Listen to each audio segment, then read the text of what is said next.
د امریکا د نوښتونو د انسټیټیوټ څېړونکي وایي د وسلوالو طالبانو مخینې ته په کتو د غړله تر ډیره د ستونزو په نظامي حل تمرکز کوي او د خبرو مخینه نه لري. د یاد انسټیټیوټ مشر څېړونکي مایکل روبن په یوه تازه څېړنه کې ویلي د وسلوالو طالبانو فعالیتونو ته په کتو ښکاري چې دوی د زور پالیسي مخته وړي. د راپورونو پر بنسټ د دوحې تر هوکړې وروسته وسلوال طالبانو د افغانستان د ملي امنیتي ځواکونو خلاف تر بل هر وخت څخه جګړې ته ډیر زور ورکړی چې د نظامي ځواکونو سره سره د ملکي خلکو د تلفاتو سلنه هم ډیره پورته شوې ده. د چارو یو شمېر کارپوهان وایي وسلوال طالبان باید د افغانستان تیر تاریخ ته په کتو خپلې پریکړې وکړي. د دوی په خبره افغانان د زور حکومت نه مني او جګړه د حل لاره نه ده. که د وسلوالو طالبانو جګړې پایله لرله نو تیرو 18 کلونو کې به دوی بریالي شوي وای. ابتکار را که امریکایی‌ها برای صلح در افغانستان گرفتن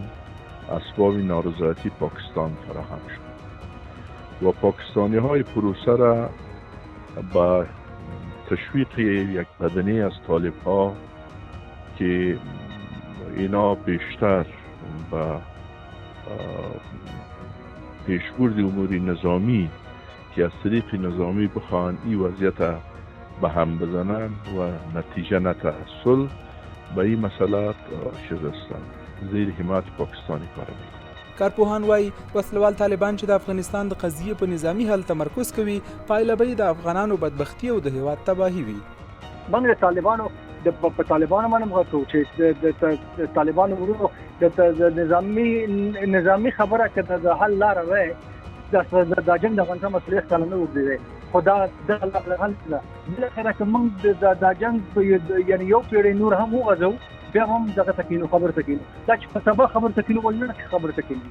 په دې خاطر باندې د تعمق نه کار اخلي د تعامل نه کار اخلي په کار باندې. د افغانستان لوی درستیز هم په خپل تازه څرګندونو کې ویلي د وسلوالو طالبانو د بریدونو زیاتوالي سره د ملکی خلکو تلفات زیات شوي دي او دوی د مخنیوي هڅې کوي. د ملي امنیتي ځواکونو لوی درستیز ستر جنرال محمد یاسین ضیاوي وسلوال طالبان د جګړې پر ځای د سولې خبرو باندې تمرکز وکړي او د جګړې د دوام په صورت کې به د ملي امنیتي ځواکونو له لوري د وسلوالو مخالفینو وژنه دوام وکړي. بیشترین خشونت توسط طالبان برخلاف وعده‌هایشان صورت میگیره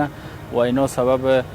به شهادت رساندن و مجروح ساختن هموطنان عزیز ما میشه. نهادهای امنیتی افغانستان، نیروهای دفاعی امنیتی افغانستان وظیفه دارند تا از مردم افغانستان دفاع کنند و روی از این ملحوظ برای طالبان جواب دندان شکن بدن. د ملي امنیت شورا بیا وایي چې د وسلوالو د بریدونو په مقابل کې د افغانستان د خلکو د سر او مال ساتنه د نظام له لومړیتوبونو څخه دي او هیڅکله به اجازه ورنکړي چې د دولت وسلوال مخالفین خپلو موخو ته ورسیږي.